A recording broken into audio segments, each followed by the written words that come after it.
Welcome to the Metropolitan Real Estate Show. If you're considering purchasing a home, listing your home, or if you've ever thought, I want to sell houses, this show is for you. I have some experts here to help me: real estate consultant Ashraf Nassar, mortgage consultant Trevor Waling, title company owner Jennifer Ploutis, and real estate agents Santana and Yolanda Burgess. Let's talk housing.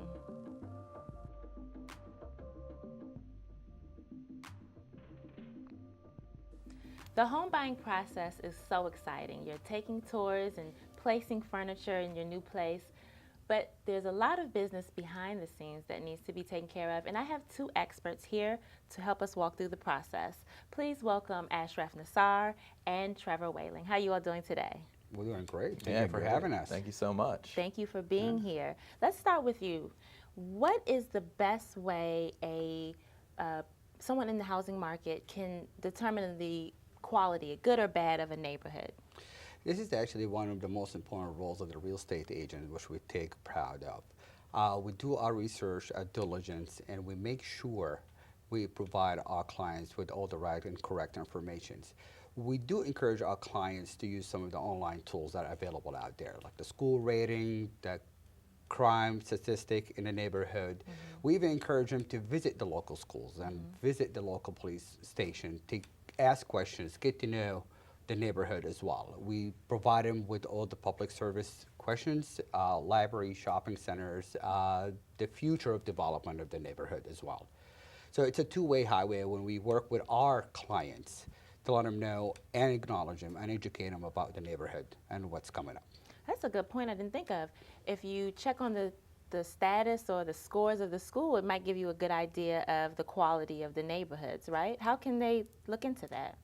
Exactly. There are many different websites out there that are provided by the state or by the education ministry in the United States.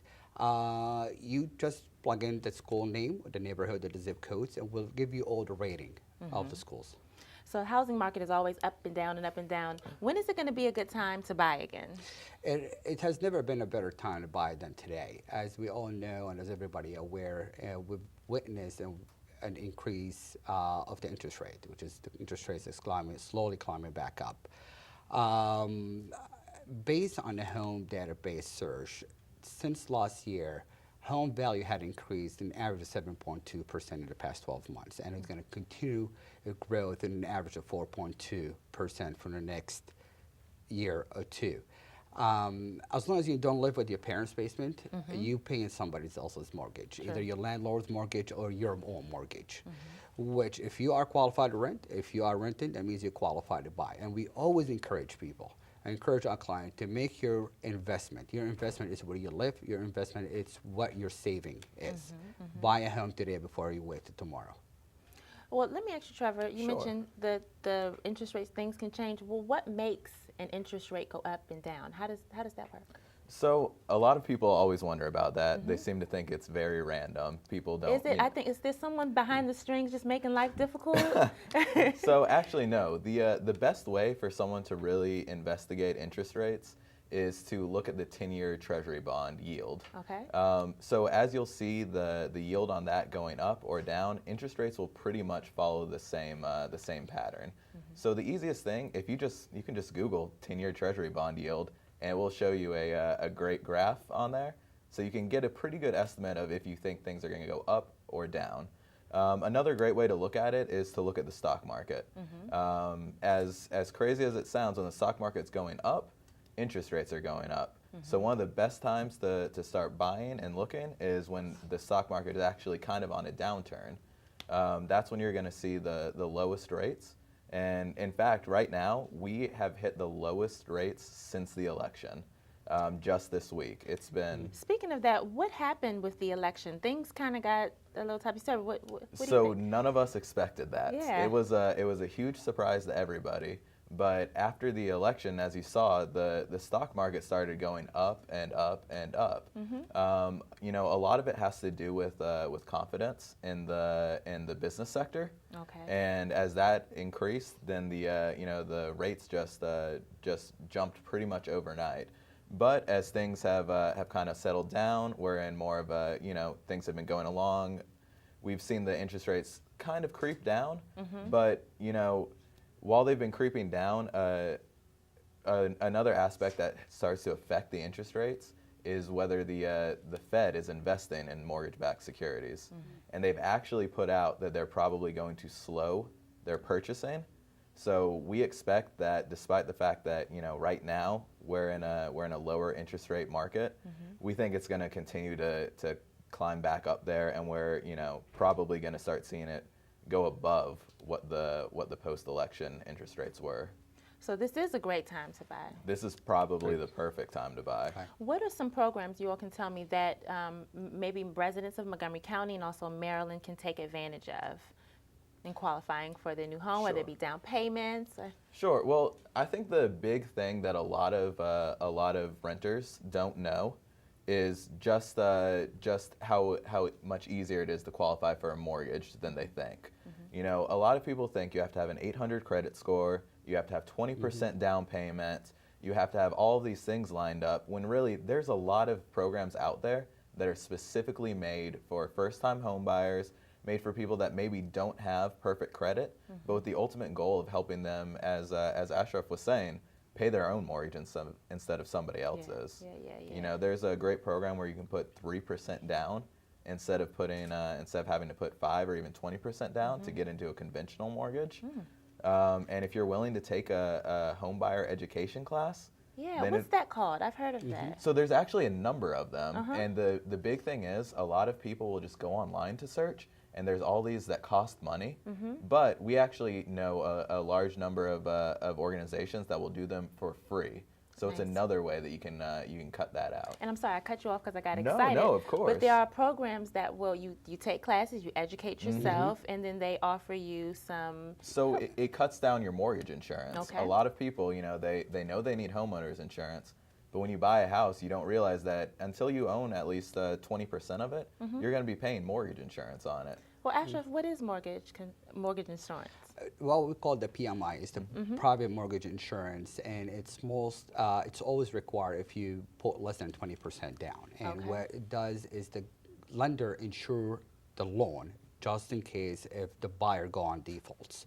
And it would actually come out of your pocket. However, but a lot of buyer misconception that PMI, which is a private mortgage insurance, you can actually have it incentives on your tax return.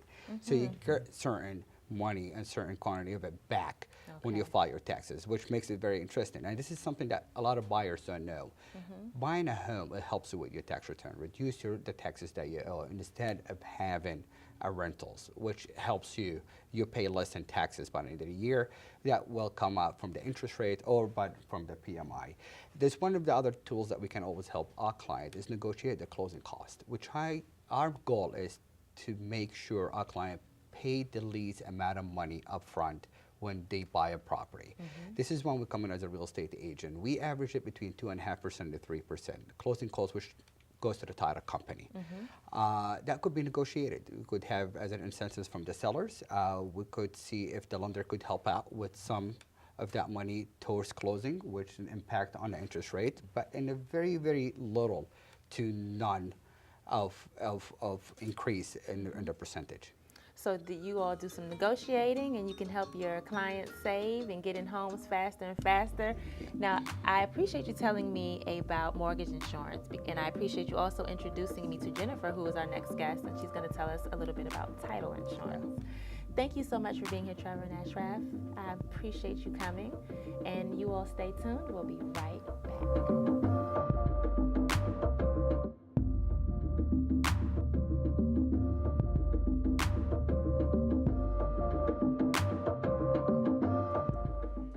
Welcome Jennifer Ploutis from Central Title to the show. Thank you for coming. It's a pleasure to be here. Thank you for having me, Chanel. Thank you for being here. Now, what do title companies do? They're very important in the home buying process, but they're not as often talked about. What is it that you do? Okay, so we're basically the last bit of the transaction. The contract gets sent over to us. We basically carry the terms of the contract. So we're a neutral party. We don't particularly represent anyone. We represent the transaction. Okay. We're a fiduciary. We hold the funds for the transaction. We record the documents and land records, and that'll give the property to the new buyer. And we're responsible for making sure that the title is clean. And so what's title insurance? Okay, so title insurance is a major, major part in the entire transaction, which people don't really give much thought to. Title insurance protects and guarantees the title to the property. So what we do is we go back 60 years in a title search. 60 years. 60 Wow. years, yeah. History, right? It tells the story of the title, and we find out whether there are any liens, judgments, any type of encumbrances, any forgeries, any mishaps, any typos, anything that's incorrect in the legal description. We do a survey for the property and make sure that the property lines are where they're supposed to be. And that's how we protect and guarantee the title. We're able to see if we're able to issue a title insurance policy or even rectify and correct and clean the title at the time, before closing, obviously. And so it sounds pretty important. What risks would someone be taking if they choose not to get title It's insurance? a major, major risk, actually, because you stand the risk of having an issue with the title arise, and if obviously, you know, human error happens sometimes. It could happen with the title abstractor that's going back 60 years. 60 years is a long time to go back. Things that have been missed typographically, or things that were misindexed or not recorded. So the title insurance protects and guarantees all of that. If you don't buy the title insurance policy, you don't have valuable attorneys, people that will stand up for you. It's insurance, the only insurance that protects the past. Oh, Yep. I like that. Yeah, absolutely. The only insurance that protects the past. Yes. Well, thank you very much for giving us It's this a pleasure. valuable information. Thank you for having me. I'm happy to have you, you. and hopefully you'll come back again. I'd love to. Thank Thank you. you. And Thank you you. all stay tuned. We'll be right back.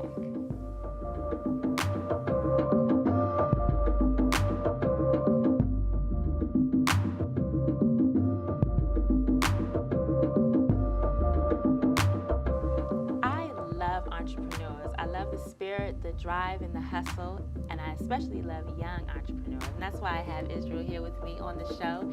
He is a successful real estate agent, and he's going to talk to us today about getting into the real estate game. So let's first start off with, what do you love about real estate? One of the things I love most about real estate, I have to say, is that it allows me to be in a different environment almost every day. I'm not the type of person that can sit in an office and actually be productive, sitting down, doing something 9 to 5. My ADD will kick in really bad, and you know, Same here. it just doesn't work out. So with real estate, I'm able to just do so many different things at one time, and it allows me to thrive and do it pretty well, you know. I'm not an agent, but I have worked with, I was a marketing director for the company that he is affiliated with, and I know you were always moving and shaking. That's why I had to call you, because I said he's always in office busy. So I know you have to love that flexibility. You come into work when you need to, you go, you're out showing houses. But what are some of the challenges that you faced when you first got in the game, and how did you overcome them? Well, I got in the real estate business when I was 21, but that wasn't the worst part. I got in like 2009 when the market started tanking. Yeah. So everybody was like, what are you doing? Are you crazy? You know, so that was the biggest hurdle. But the second thing was really finding clients to trust you at the age of 21, you know, because you are basically a baby. So I would say, and I could see why, because they assume that you may not have gone through your first purchase and you don't have the experience yet. But I believe that some hustle, some drive, the right focus and attitude would make you just as great as even the most experienced. Plus, you have an eye and your hands on technology in a way that some of the more seasoned agents. The average agent is 57 years old. I didn't know that. Yes, my research tells me. Yeah. And so there's probably some things that, you know, I know the people in the housing market now are online. And some of the older agents may not be down with sending everything electronically. It's a new world. So tell us about a typical day in the real estate agent's world. Well, I try to get my day started at home around 8, 9 o'clock, usually emails, answers. Around noon, anytime from noon to 1, I'm out doing showings or preparing different contracts. And then the real work starts probably around 3 to 5 when everybody gets off of work and everybody wants to go see houses or they want to meet with me.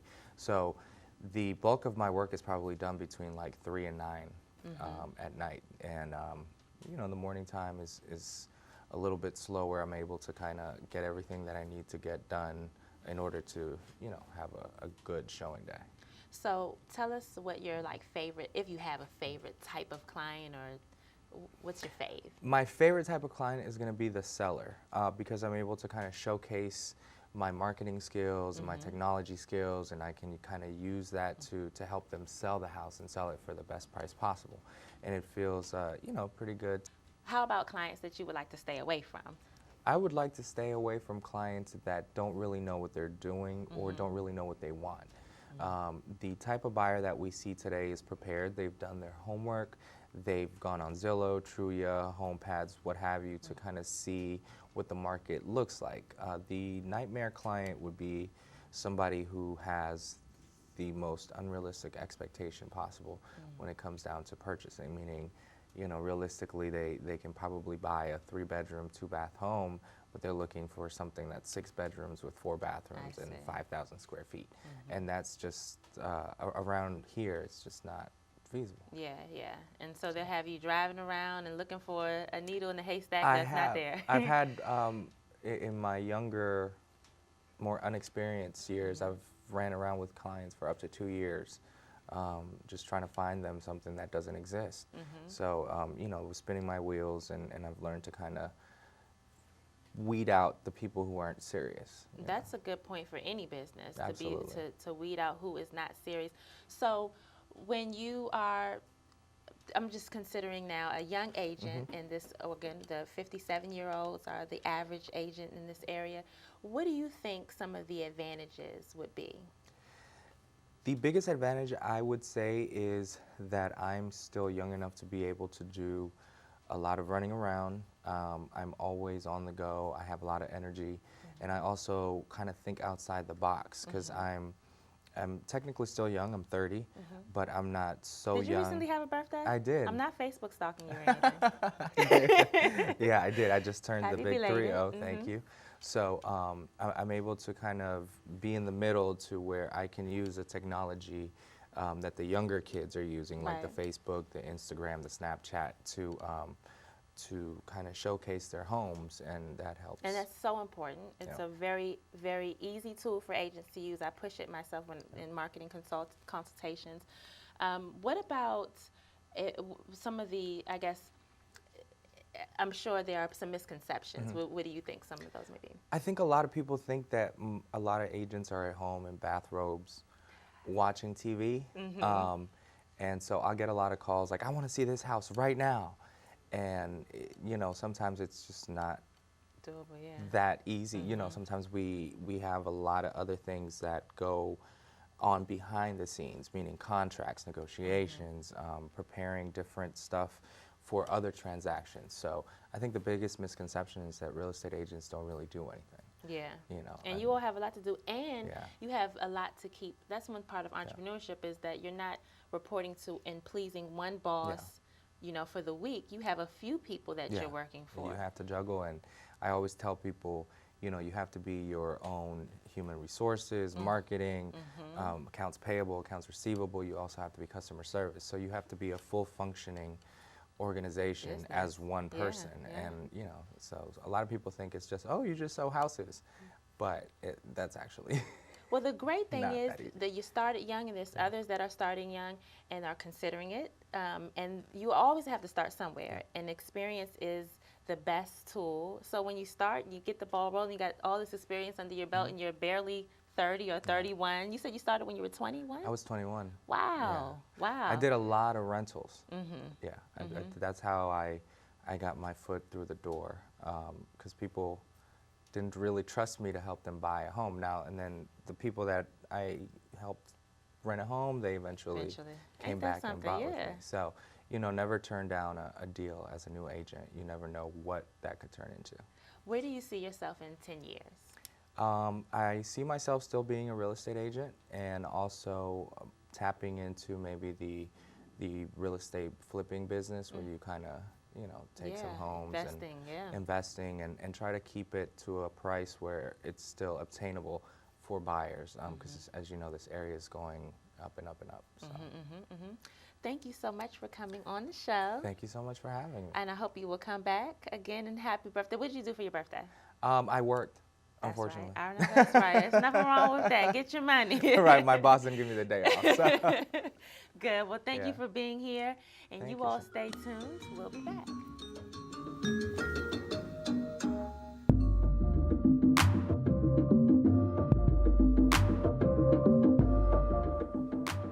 Thanks for staying with us, you all. Now I have with me in the studio Yolanda Burgess. Thank you for being here. Thank you. How you doing today? I'm doing great. So let's talk about it. What is your favorite thing about real estate? My favorite thing about real estate is just making people's dreams come true. I always want to be able to help people and make sure that they are able to just feel excited. And so just getting to the end and knowing that their house sold or they bought a house is just a wonderful feeling to know you were part of that. I can imagine you're changing lives. You're opening people up to their next chapter in life. Yes. How did you get into the game? I got into real estate because I loved houses. I always had a passion for homes. And it was this development in Upper Marlboro. And it was a brand new construction. And I would go to this house like every other day and just walk through it and look at the house. And I loved everything about it. And so I started to take other people to see it. Like, you got to see this house. You got to see this house. And I finally realized that I had a passion for homes. That was and your this is calling. what I wanted to do. So is it a good time to sell? It's a very good time to sell. This market, I believe a lot of renters now are realizing, hey, it's time to purchase. So for a seller's perspective, selling a home right now is great because the market is hot. Now, when you're thinking about selling your house, there are some steps that a homeowner should take. Yes. What are some things that they should do before they list their home? You may want to get a home inspection. You also want to check your timeline to see if it's a good time for you to sell. Because what you don't want to do is be ready to sell your home and realize, hey, am I downsizing, upsizing? Is it the right time of the month? Am I just ready for this? So that is when you need a real estate agent to come in and just kind of help you get a market analysis and things of that sort. So some people decide to do it on their own. They say, I'm not going to get an agent. I'm going to save a couple dollars. But what are the benefits? Because you can sell your house by yourself. But like you can do your taxes, you can change your oil and a whole bunch of other things by yourself. But sometimes most of us prefer a professional. What are the benefits of having a real estate agent on your side? The benefits are you're able to have more exposure with the real estate agent. Sellers assume sometimes that they can save money by doing this, but they will not. It seems like it's cheaper not to use a real estate agent, but to just cut through the chase and help with the market analysis and making sure you're on point with your selling tips, it's best to always use a real estate agent. See, and you know, that's a good point because you might think you're saving on a commission or something, but you're probably not going to get the value of the house. You're probably not going to take the steps. Well, what are some steps to make sure that it doesn't sit too long on the market? Well, there are several steps you can take. One, you need to listen to your real estate professional. Not think that you know what it should be priced at. Sometimes we have an emotional attachment to a home. I see that And a if you lot. live there for a long time, it's like, this is my house. I know my house is worth $800,000 and this home may only be worth $700,000. However, you have to listen to your real estate agent. They should also listen to you and your instruction and what you want to do with your home. But you definitely want to make sure it's priced correctly. Make sure it's decluttered. Make sure that you know your home very well. You don't want to have pictures all over the place. And you definitely want to have curb appeal. Yeah. Well, we're going to talk. We might have to extend the show to another one because that opens up a whole new segment. But a little bit more on that. The decluttering. So often I go through MRIS and I see photos of homes that have, like somebody just moved in or maybe just left the house for the past year. It makes a difference, doesn't it? Yes, it does. What are some steps or advice that you might give a homeowner who might be in a crisis? They may be going through a potential foreclosure. If they are going through a foreclosure and they really want to sell, just don't keep it a secret. A lot of people, they don't want to talk about it. They don't want to talk about it to relatives. They may be behind on the mortgage. The best thing to do is call a professional right away. Don't wait because your house can foreclose and it could have been prevented by having a short sale, by repayment plan.